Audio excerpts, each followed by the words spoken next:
Exactly 10 minutes to 10 o'clock. The news on Galaxy FM. My name is Sarah Vidimisho.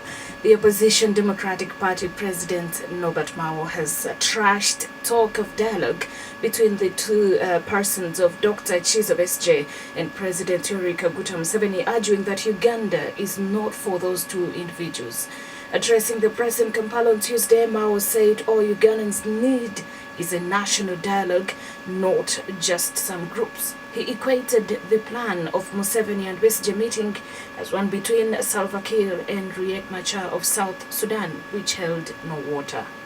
We object strongly to any bilateral talks between any two groups. We demand a national dialogue. We don't think Uganda is about dialogue between President Museveni and Colonel Kizza Besigye. Uganda is about Ugandans sitting around the table to build a national consensus. Otherwise, it will end up like a consensus between Salva Kiir and Riek Machar. The status quo we live in is unacceptable. An economy in tatters, a divided and subjugated polity, a democracy on drip, and a security apparatus serving one man's will rather than the will of the nation. If indeed we seek change in our circumstances, then we have two clear choices. Either we adjust to the unacceptable status quo or resist it. Either we conform to the will of our tormentor or defy it and face the consequences of defiance. Dr. Abed Wanika, the President General People's Development Party PDP, says the opposition is not retired after the February 2016 general elections. Appearing on local television NBS this morning, Wanika said Ugandans are not cowards and have not given up on the struggle to oust President Yoweri Museveni, who has been in power since 1986. He explains that Museveni has lost the vote of the police and the military, which organs have always been loyal to him. The 2016 presidential contender warns that nothing is impossible in Uganda. Even a coup is very possible, considering the army is no longer loyal to President Yoweri Museveni. He believes this is enough pressure to force Yoweri Museveni to sit on a round table and dialogue with the opposition.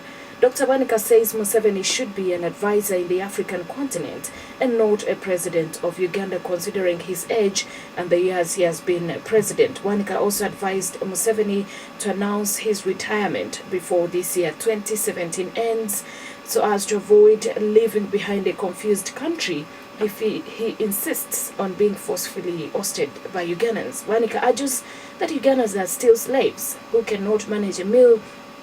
They have no hospitals, cannot give their children an education, yet other individuals are enjoying themselves in government. He believes that if Museveni retired today, a new government would come to power and steer the country ahead.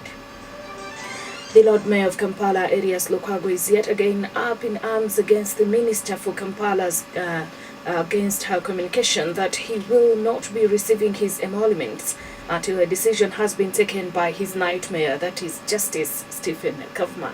In November 2013, Lukwago was impeached by city councillors in a meeting chaired by the then Minister for Kampala, Frank Tumwebaze. A tribunal headed by Justice Catherine Bamugemerire had prior to this found Lukwago guilty on several counts, including abuse of office, incompetence, and attempting to sabotage the activities of the authority he was the head of. The tribunal then recommended that Lukwago be impeached. Since that unfortunate incident, Lukwago has been bounced from court to court, seeking to have his salary paid. He was later promised the pay after several meetings chaired by the Prime Minister, that is Dr. Ruhakana Rugunda. However, the now KCCA Minister Betty Kamya has returned tears into Lukwago's eyes by suggesting that the troubled mayor would not receive his 563 million shillings until his tormentor Kavuma has made such a decision.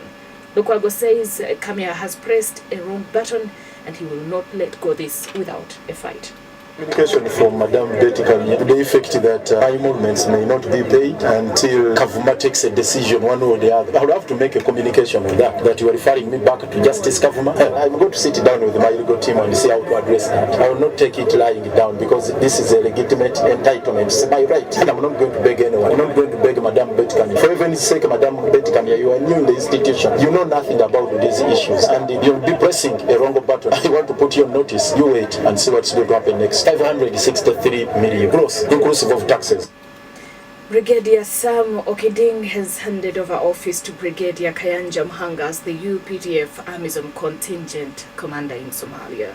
The function held in the Somalia capital Mogadishu and attended by the UPDF Chief of Defense Forces General Katumba Wamala on Tuesday comes a day after a deadly suicide attack by Al-Shabaab militants on the main peacekeeping base in the same city. The attack left 3 Somali security officials dead and many injured, although according to UPDF, no Ugandan soldier was killed or injured.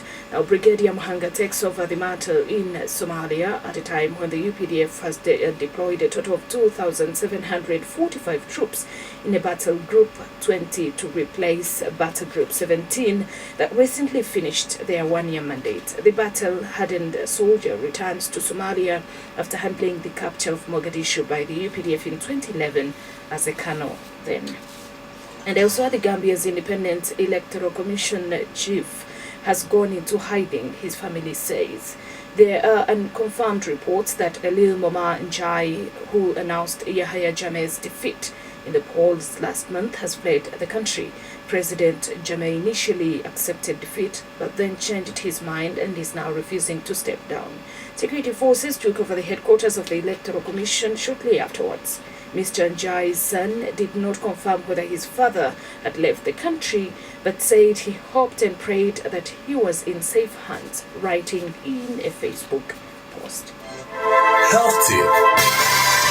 Health Tip is sponsored by Flucamol, your medication of choice for curing colds immediately.